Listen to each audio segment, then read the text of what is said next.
Some good news out of Washington. Mitch McConnell, the Senate Republicans, and the last two moderate Democrats on earth blocked the Democrats' attempted federal takeover of elections. The biggest power grab attempt that I have ever seen in my lifetime in this country would have likely given Democrats permanent majorities. Later today, the Senate will vote on whether to advance Democrats' transparently partisan plan to tilt every election in America permanently in their favor. By now, the rotten inner workings of this power grab have been thoroughly exposed to the light. It's a recipe for undermining confidence in our elections, for remaking our entire system of government to suit the preferences of one far end of the political spectrum. And if they could, many Democrats would pass it with the slimmest possible majority, even after its companion faced bipartisan opposition over in the House. What a craven political calculation. What a way to show your disdain for the American people's choices. The Senate is no obstacle to voting laws done the right way. The Senate is only an obstacle when the policy is flawed and the process is rotten. Today, the Senate's going to fulfill our founding purpose, stop the partisan power grab and reject S1. And with that, Mr. Cocaine Mitch shut down the debate and the law died, at least for now. Democrats are complaining in particular that Republicans avoided debate on the bill. But sometimes it's good to avoid debate, as my friend Steven Crowder showed yesterday when some lib ambushed him, as the US Olympic team is learning right now that one of its athletes is promising to burn the American flag, and now that critical race theory has infected even the US military. Maybe we have entertained a little too much debate from bad faith radicals. I'm Michael Knowles. This is The Michael Knowles Show.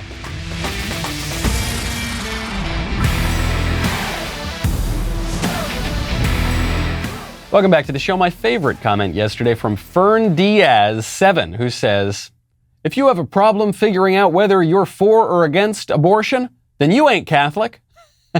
That is very true. That is very true. An important line that Joe Biden could learn from himself, but somehow the Democrats just don't want to acknowledge it. Cocaine Mitch shut it down. What would this bill have done? Had Democrats gotten this through, S1 and HR1, colloquially known as the Corrupt Politicians Act, Democrats called it the For the People Act, but we all know what it really is. The bill would have federalized congressional elections, would have declared that standard state and local election systems, ways to keep the voter rolls purged of ineligible voters, limiting voting by mail, requiring voter ID, all that sort of stuff, that would be gone. Couldn't really do that. Required all challenges to the law to be filed in federal courts in Washington, D.C., so you wouldn't be able to get to fight it really at the state level. It would have established online and automatic voter registration for the millions and millions of illegal aliens. They knew that illegal aliens would have been registered to vote. They denied that fact, but then the next provision of the law would have protected illegal aliens from prosecution if they did vote. So they wouldn't have included that provision had they actually believed that the law would not be registering illegal aliens to vote, would have established same-day voter registration, would have registered minors to vote. That's what we need. We need to lower the voting age in this country, right? Would have mandated early voting, which is a terrible idea, and it would have established nationwide vote by mail without voter ID. Also would have allowed ballots to be counted 10 days after the election day. Remember what happened in 2020? You remember that things were looking like they were going one way in the election? Then everyone just kind of stopped counting. Everyone took a little pause, and then all of a sudden, the ballot count started to go the other way. It's pretty strange. Probably shouldn't be able to do that sort of thing. So this is good stuff. We so rarely report on good stuff coming out of Washington, especially out of the Republican establishment, but stopping this power grab actually was a very important thing. And I mention it not just for the good news about the policy, but I mention it because of what it tells us about debate. The Democrats, who, as far as I can tell, are not all that in favor of free speech these days. They're not very in favor of hearing out the other side and dealing with serious arguments and going back and forth. They're complaining that we did not have a debate over S1. Sometimes it's good not to have debate. When your opponents are not playing fair, when your opponents are not playing in good faith, then very often it's wise to avoid debate. My friend Steven Crowder learned this yesterday. I don't know either of the non-Steven Crowder involved in this incident. It was Steven Crowder and then some lib that he was going to debate, and then some other lib jumped in and he was secretly going to debate him instead or something.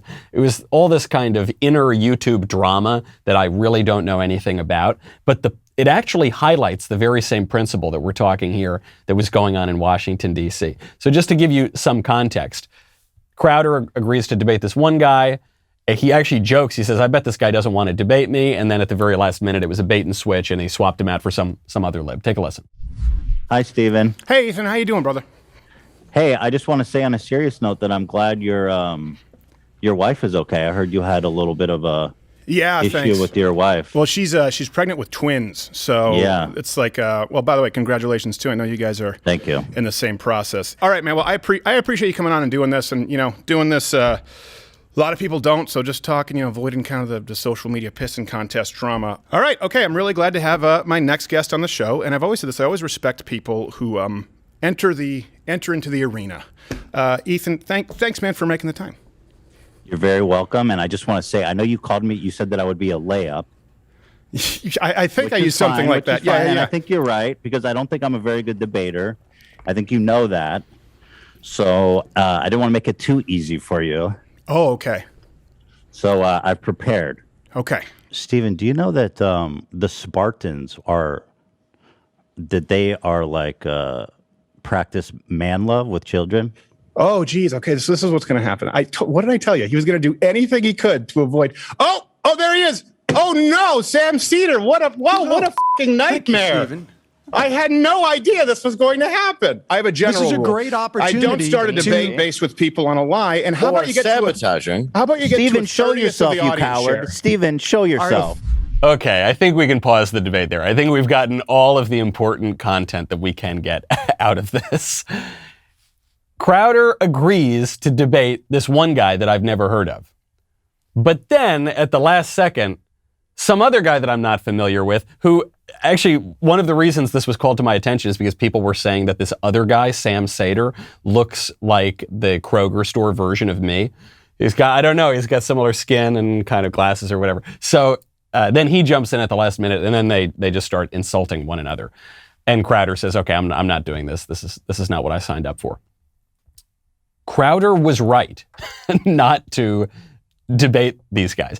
Frankly, the only mistake that Crowder made was agreeing to debate this jerk in the first place. These guys, I don't want to speak out of turn because I really don't know who these people are other than Steven Crowder, but they don't seem like very serious people. It doesn't seem like anything productive would come out of just talking to either of these guys. So don't do it. Here's a very important political lesson for you. Never wrestle a pig. You will both get dirty, but the pig will like it. This is what I'm finding. I love debating people on the left. I like debating people on the right. I especially love debating squishes in the center because I want to pry them over to my side. But you have to have a purpose to the debate. Okay? We, I think, on the right have really gotten high on this idea of the free marketplace of ideas, and you challenge bad ideas with good ideas. Yes, that's all well and good, but you need to make sure you're actually engaging with ideas. You need to make sure that you and the debate opponent agree on the purpose of the debate. If the purpose of the debate is to hash out some issue, to prove your side or to persuade one another, that's all well and good. If the purpose of the debate is to just score some cheap point and try to humiliate somebody or try to insult or make jokes about somebody without any real substance there's no point to that. There is nothing dignified or wonderful about engaging in the free marketplace of ideas to get in the mud with pigs. I don't know why anybody would do that sort of thing. You need to at least agree on the basic premises before you get into it. We're actually seeing this play out, not just on the internet, but also on the US Olympic team. These people who are on the Olympic team, they can do for themselves generally, right? These are very talented people. If you want to be able to do for yourself, by the way, I would recommend checking out rockauto.com. We're all very, very busy these days, okay? And so when you need a part, for your car or truck, when you need something fixed up on there, what are you going to do? Are you going to go to the brick and mortar auto parts store? You're going to drive, you're going to get there, you're going to walk in, you're going to get peppered with 1,000 questions, many of which you won't know the answer to. Then the guy who asks you the questions is going to go in the back, and what's going to happen? That's probably an empty room. They're not going to have the part. They're going to go online, probably to rockauto.com. They're going to order the part. They're going to charge you twice as much. So then you get to pay extra money to have wasted hours of your life. Don't do that. Don't do that. Go to rockauto.com. They've always got the lowest prices possible. They don't change their prices based on all these sorts of gimmicks. But order it Tuesday morning or Wednesday afternoon. No. Family business, same price for pros and do-it-yourselfers. The website is so simple to navigate, even I can do it. Head on over to rockauto.com right now to check out every part available for your car or truck. Then write Knowles, Knowles, in their How Did You Hear About Us box so they know that we sent you. A US Olympian, a transgender athlete who was chosen as an alternate to represent the U.S. at the Summer Olympics, is a BMX freestyle rider. Apparently there's a bicycle sport in the Olympics. And his name is Chelsea Wolfe. I guess he's a guy who now pretends to be a woman. And he says that, quote, "My goal is to win the Olympics so I can burn a U.S. flag on the podium." There are many problems with this fella joining the U.S. Olympic team, not the least of which is he would be competing as a woman, but he's not a woman, he's a man. But actually, even more important than that, this guy wants to represent the United States at the Olympics, but he hates the United States. He wants to represent the United States so that he can humiliate the United States, so he can burn the symbol of the whole country. He should not be permitted on the team because he's a dude. But there are many reasons he should not be here. But he should not be permitted on the team. More importantly, even, because he's not on the team. He's not on the bigger team, which is the American team. This is a good example of cancel culture. He posted this comment to Facebook when he said he wants to burn the American flag on the podium. We should cancel him for that. That's a good use of cancel culture. I always go back to that Chesterton line. There's a thought that stops thought, and that's the only thought that ought to be stopped. There is an American Olympian that stops the American Olympians, that undermines our presence there. That sort of thing ought to be stopped. The Olympic podium is not a free marketplace of ideas. When you're out there the same thing could be said of all of our sports. This is one of the aspects that was so offensive about the Colin Kaepernick thing. Games, sports, always have a patriotic quality. When you abuse those sorts of things to attack your own country, that is ugly, it's counterproductive, and you shouldn't be permitted to do it. Kaepernick shouldn't have been permitted to do it on the football field, and especially this fella should not be permitted to do it at the Olympics. But there are different flags now that people believe represent them. This guy on the Olympic alternate team does not believe that the American flag represents him. I think that might be true of a great many liberals. I don't think a lot of them will kneel, not in veneration, but in protest of the American flag. A lot of them seem to prefer the rainbow flag or the BLM flag. There's a new flag, it's like the rainbow flag on steroids. It's like if you took the rainbow flag and mashed it up with the BLM flag and probably the hammer and sickle too. It's called the Progress Pride flag. And the Progress flag, it's like the rainbow flag with like some weird other rainbow angles coming in, and there's like a transgender thing, and there's like a black thing, and it's very, very confusing. The State Department is now going to fly that flag. I'm not joking. The Secretary of State, Anthony Blinken, made the announcement at an Atlantic Council event to talk about the liberal establishment. This is one of these shadowy organizations that just sort of pushes the broad internationalist liberal establishment consensus. Blinken says, "I think this is going to be a significant couple of days, and we will see the Progress flag flying at the State Department. It's a, quote, symbol that encompasses the diversity and intersectionality of LGBTQI persons and communities around the world, and has been approved to fly this month all over the place." Very distressing, very sad for our country, but this is not surprising. I was not surprised when I saw this at all. The American flag is the symbol of the American country. The pride flag is the symbol of the liberal empire. Right? The American flag represents a specific country with borders in a specific place. The pride flag makes universal claims about every country on earth. Makes universal claims about human nature, who we are, our sexual desires, what people should be permitted to do in countries around the world. So it is no surprise to me that the State Department, which has always been liberal and is basically the institutional defender of the American liberal empire, would gravitate toward that flag. That is the flag that more accurately represents what that institution wants to do and what many liberals who support that institution want to do.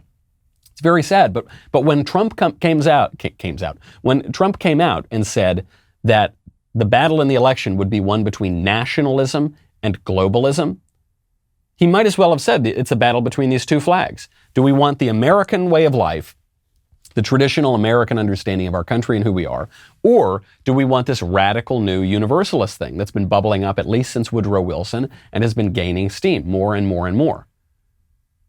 That's a real battle, and radicals have infiltrated our institutions, up to and including the State Department, to push us toward that latter direction, which you can read a lot about in my new book, Speechless, Controlling Words, Controlling Minds, available now for order.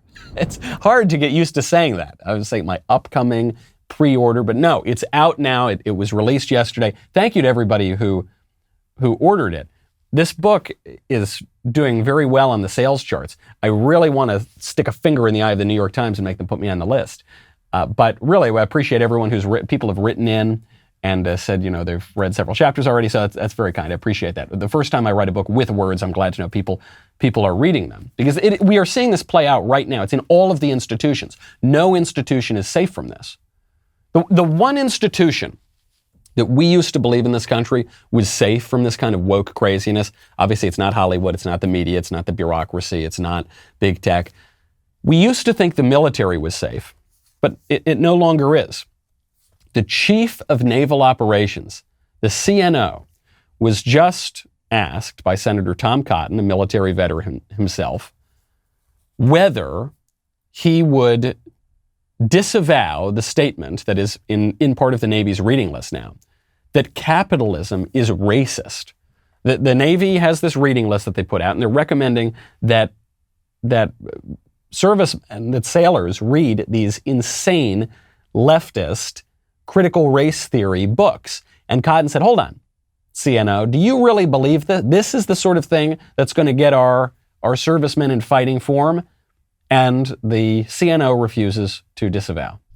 You're saying, as the senior leader of the Navy, that you want 18-year-old sailors and 22-year-old ensigns to read a book that asserts that capitalism is essentially racist. Do you agree that capitalism is essentially racist? Sir, I'm with all due respect, I'm not going to engage without understanding the context of statements like that. In talking to sailors over the past year, it's clearly obvious to me and others that the murder of George Floyd and the events surrounding that, the discussions in this country about racism, which go back for years and years and years, are still a painful part of our culture, and that talking about them, understanding them, is the best approach. And that offering books like Kendi's for people to read, and they don't have to agree with every assertion that Kendi makes. I don't accept every assertion that Kendi makes, and I wouldn't think that all sailors would as well. But they need to be exposed to it so that they're making facts-based. We need critical thinkers in the Navy. Somebody put a pink hat on his head. Somebody paint his fingernails rainbow. What? This is so pathetic. Maybe all those colors that he's wearing on his chest, I thought that had military significance. It might be the Progress Pride flag. This is so pathetic to see this coming out of our U.S. military, for goodness sakes, defending CRT, defending radical racialist theories. Good grief, man. How pathetic. We got to clear some house with the top brass over there at the Pentagon. Let's just take his argument for what it is. It's completely preposterous. He's saying, and you hear this a lot, he's making the same argument that everyone makes with the free marketplace of ideas. Well, we might not agree with Ibram Kendi's book, but our sailors and our ensigns, they need to be exposed to all of these ideas. And then he starts bringing up George Floyd, which is an entire other matter, but it shows that this guy's obviously accepting radical leftist premises. But it's just BS. This guy doesn't believe this. This guy doesn't believe that the ensigns and the sailors need to be opened up to every single idea. Is the guy going to put Mein Kampf on the reading list? I don't think so. Is the guy going to put Speechless on the reading list? For that matter, probably according to this insane Chief of Naval Operations, probably those are equally evil, terrible, bigoted books. No, of course not. The reading list is only so long. The sailors are only going to be exposed to so many ideas. I mean, the military literally brainwashes you. That is one of the points of military training. It is not a student cafe where we can just debate all sorts of ideas. And what this CNO has decided is that radical leftist ideology, critical race theory, Ibram Kendi, all that execrable trash is worth being put into our sailors' minds. It's worth poisoning our sailors' minds. It's just outrageous. This stuff needs to be banned. We should not be permitting this sort of thing to infect our military. They should be reading good books, like Speechless. Thank you so much to everyone who's it's now available everywhere at your local bookstore, at Amazon, Barnes & Noble. You may still be able to get a copy at Premier Collectibles. I'm actually not sure about that. That may have ended with the pre-order. I know they sold out there. They might be getting some more in. So anyway, you can check that out if you want to get an autographed first edition. Thank you to everyone who has bought it. Sincerely, I really, really appreciate it. I hope you enjoy the book. Let me know what you think about it. It's no secret that the left has gone too far left. That is why it is time for some voices of reason, such as the people in this studio, to discuss how we can save America from its radical fate. Join me, Jeremy Boring, Ben Shapiro, and Andrew Klavan for another cigar-packed session of Backstage. Streams tomorrow, June 24th at 7 p.m. Eastern, 6 p.m. Central at dailywire.com and on our YouTube channel, Daily Wire. It's easy to remember because it's just the name of the company. Head on over there. We'll be right back with a lot more.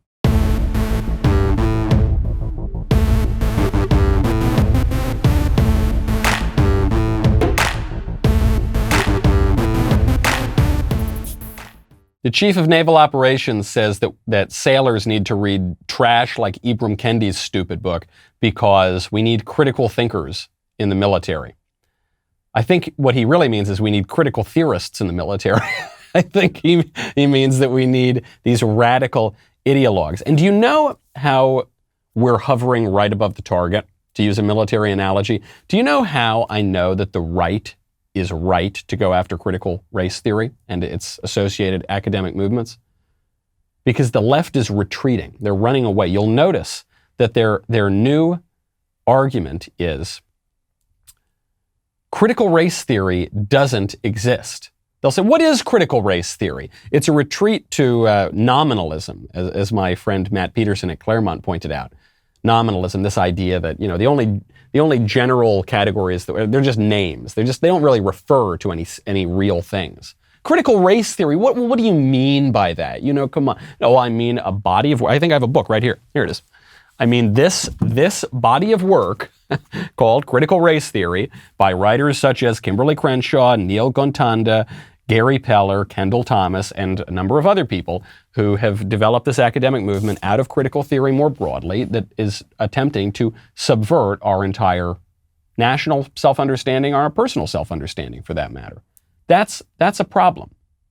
We should not be doing that.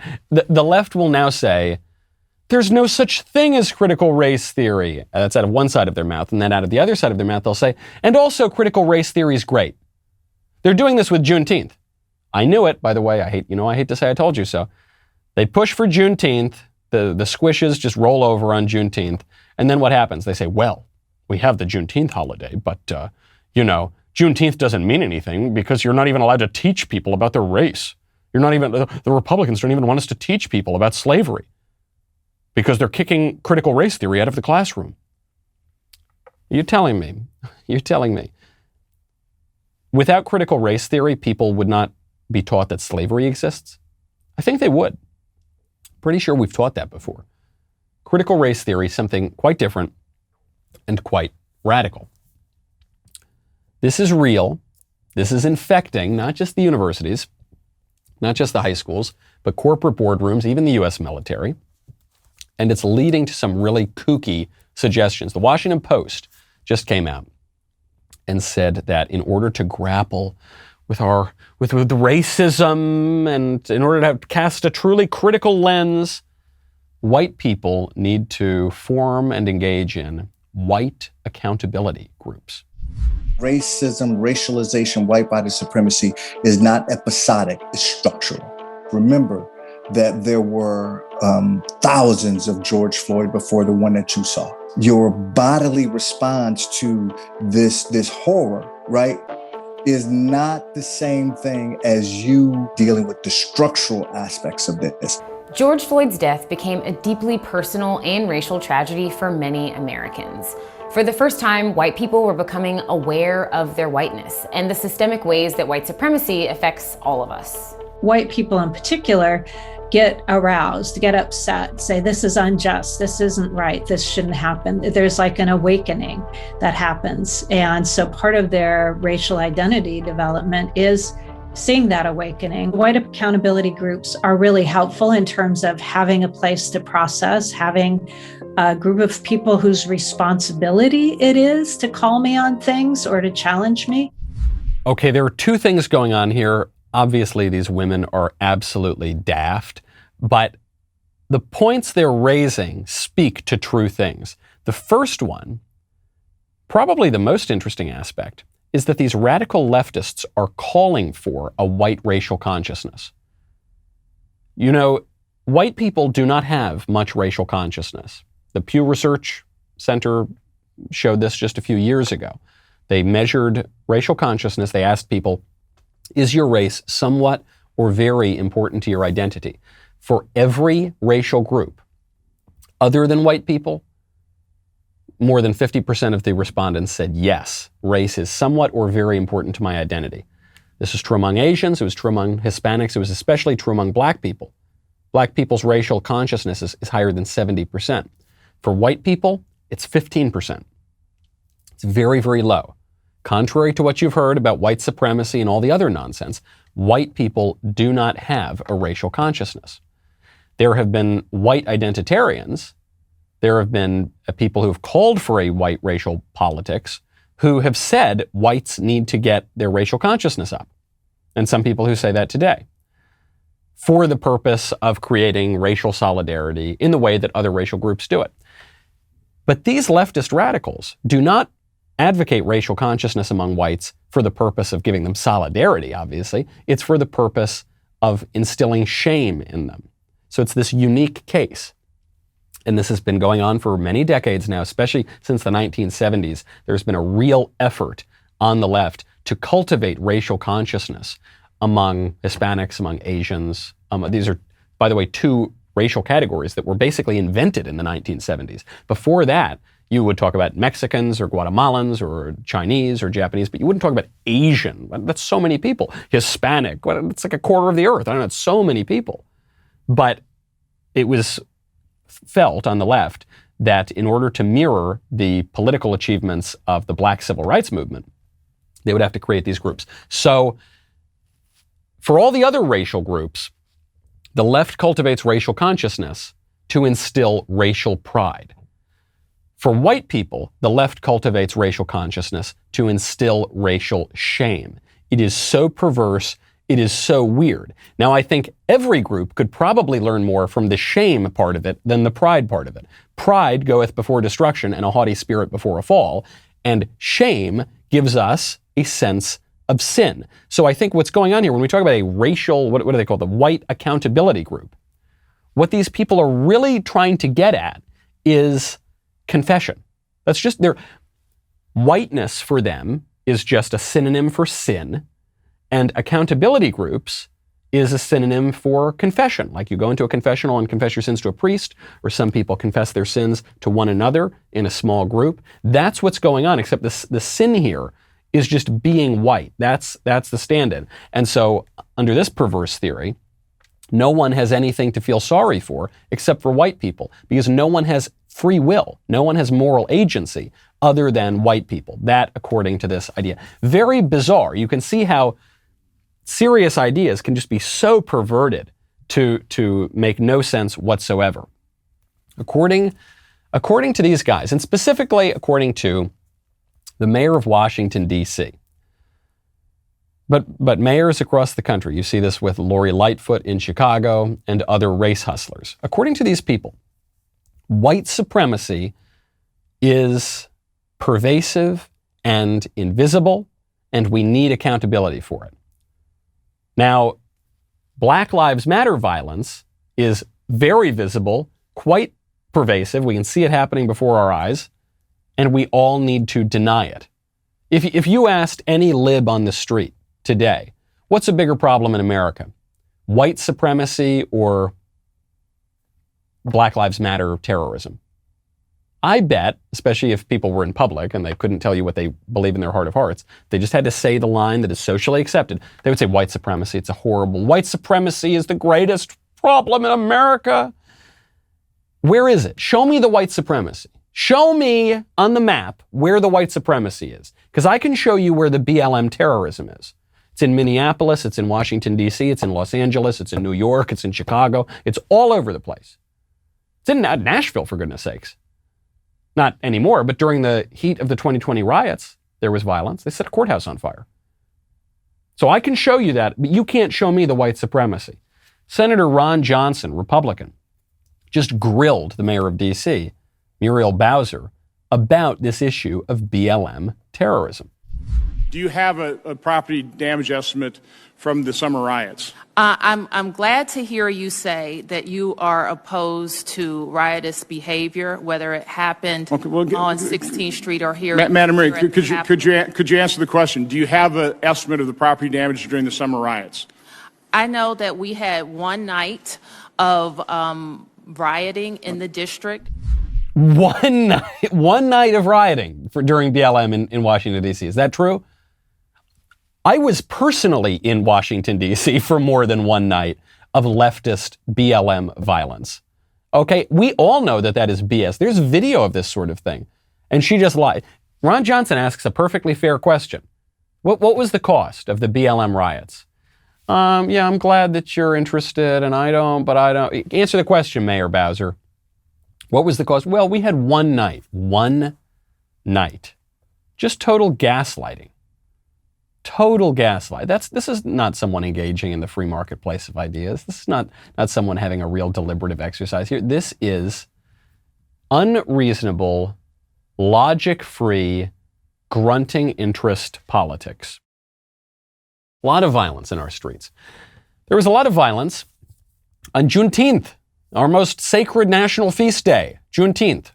You know, as of about 8 minutes ago, Juneteenth is the National Independence Day. That's actually the name of the act, the Juneteenth National Independence Day Act. So the left contrives this holiday out of some local tradition in Galveston. They invent this whole new national holiday. And there was violence at Juneteenth celebrations. Juneteenth partiers shot up a celebration in Oakland, but that wasn't even the craziest part. You had about 5,000 people gathered at Lake Merritt in Oakland, California to celebrate Juneteenth, and 7 people get shot at this celebration. Gosh, sure got rowdy.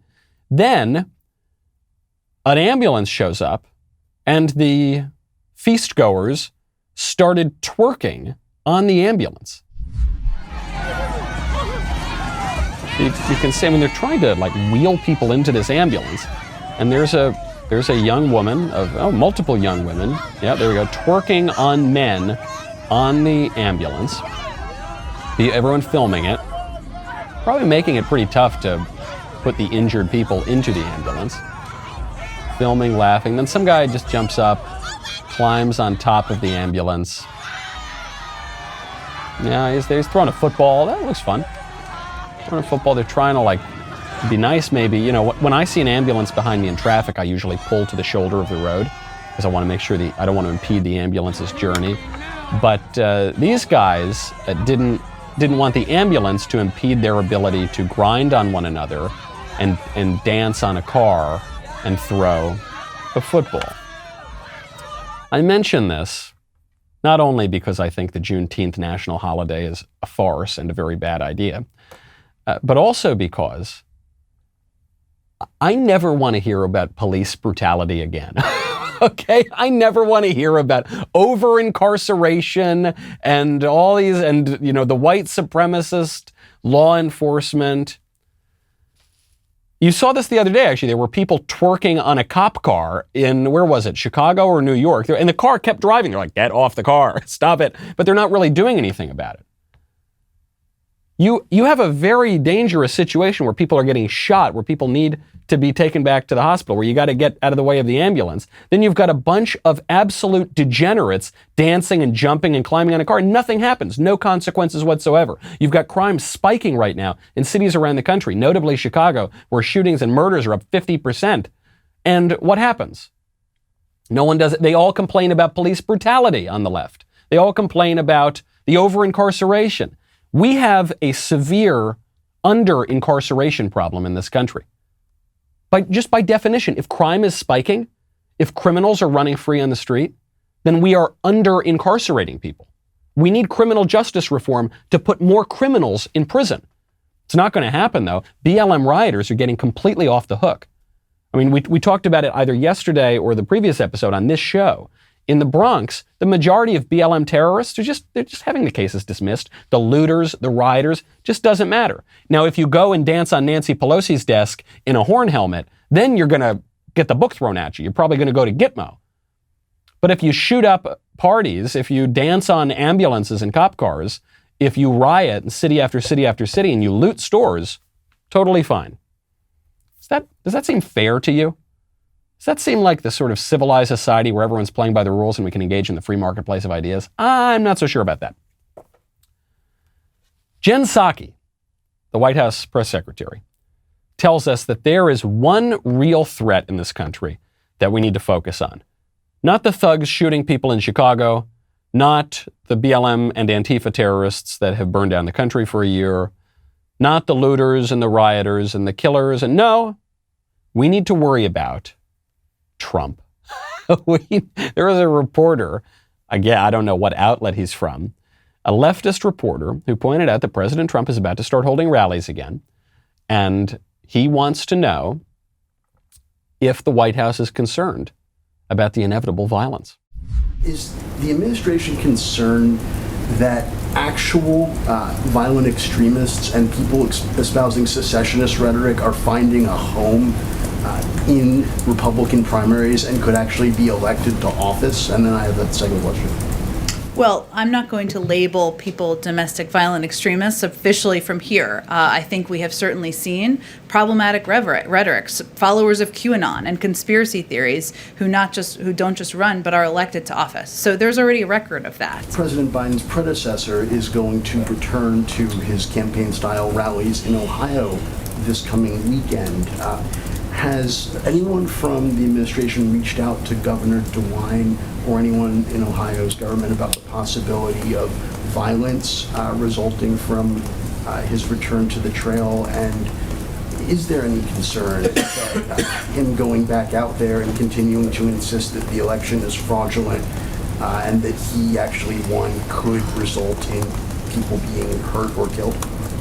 Obviously, we take the rhetoric of the former guy, as we like to say, quite seriously, as everyone should. But I don't have any readouts or calls with Governor DeWine. Jen, could you say that the Republicans are all evil, terrible, anti-American people, and you're afraid of all the violence? The left right now is promising to burn the American flag on the Olympic podium. The left right now is actively encouraging political violence as it has for years. And I'm not just talking about kooks, I'm talking about I am talking about kooks, but very prominent kooks. Maxine Waters, Hillary Clinton, Kamala Harris bailing rioters out of jail, calling for riots in the case of Maxine Waters, calling for Democrats to be uncivil with Republicans, instituting a new National Independence Day, and waving a new American flag. And this guy is worried about the secessionist rhetoric of Democrats? The left spends a year burning down the country, and this guy is worried about the violent extremism of Republicans? What? What on earth does this... How do you... I'm actually speechless. It was just the title of my upcoming book. It's my book that's out right now, actually. How do you respond to that when a man is so tuned out of reality? Democrats are committing virtually all of the violence, and you say you're worried about the Republican violence.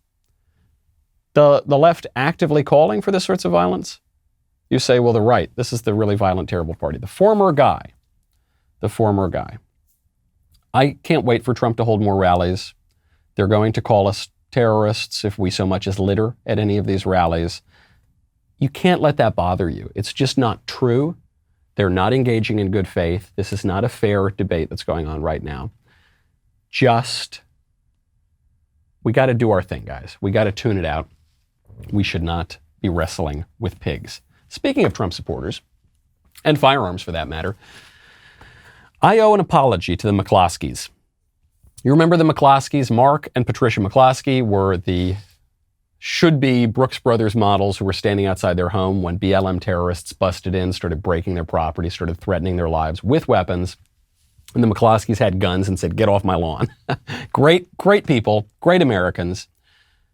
Well, they pled guilty to a misdemeanor charge just last week, I think. Had to turn over their guns. And I said, oh, what a pathetic surrender. Oh my God, you did nothing wrong. You defended your property. You defended the Constitution. Now you're giving up your guns, your Second Amendment right. You're pleading guilty to this thing. Well, Mark McCloskey just posted a photo where he said, checking out my new AR, and he was at the gun shop buying a new AR-15. So what's going on here? I suspect this is a case of the McCloskeys being wise as serpents and innocent as doves. Meaning there was some charge, the cops were trying to get them on a felony. What was the felony? I don't know. They got the lawyers to plead it down to some misdemeanor or something. They had to turn over just one or two guns, but they're very wealthy people, obviously. And then they just went out and bought more guns. To survive another day to keep on fighting. Sometimes one needs a tactical retreat. The line between courage and recklessness can be a little bit blurry. So if we're talking about S1 and HR1 over on Capitol Hill, you don't always need to engage in the debate. Sometimes you just got to kill the bill. If you're talking about my friend Steven Crowder, you don't always need to engage with these jerks. You don't always need to jump in with the pigs. You can tactically retreat. If you're the McCloskeys, you don't always need to make every battle a federal issue. You can take your light, see where it is, and then try to live to fight another day. You're seeing this kind of radicalism bubbling up everywhere, and we really need to push back against this sort of thing. You're seeing it in the movies. There's a new movie coming out demonizing white women called Karen. We'll have to talk about that perhaps tomorrow. There's much to say about that. There are new events, leftist events around the country that are charging extra fees to white attendees. They're reparations fees to show up. The left is playing to win. The left is not playing to really convince anybody or persuade anybody. This is just club you on the head type of interest politics with physical threats in many cases. The right has no obligation to engage in the very formal Marquess of Queensberry style rules of debate. I don't think that the left is interested in that. And I think that we should take our wins when we can get them. And I hope we can all have civilized debate again someday. But for right now, we need to take those political wins. I'm Michael Knowles. This is The Michael Knowles Show. I'll see you tomorrow.